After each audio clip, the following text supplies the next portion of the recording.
Suella Braverman's use of language. And as I say, I'm with her on the fact that it's out of control. I'm with her that there's criminal gangs at play. I'm with her absolutely on not everyone arriving as a genuine refugee, but invasion. Pauline in Waltham Forest, what would you say to language such as that? Good morning.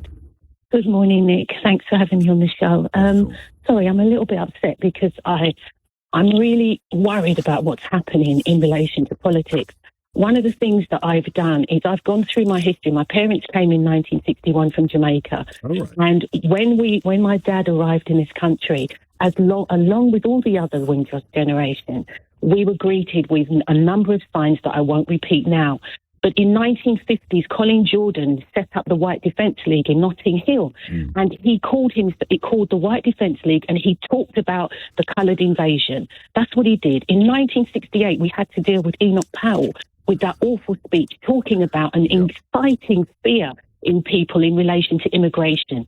Immigration is the strongest tool and weapon that politicians have. It can win them votes, it can lose them votes. And that's what frightens me. But we don't seem to have come any further with Suella Braveman making a statement about invasion, which doesn't take us to the problem, which we all know is there. It takes us away from the problem. It takes us to a point where people feel resentment, people feel fear, people feel anger.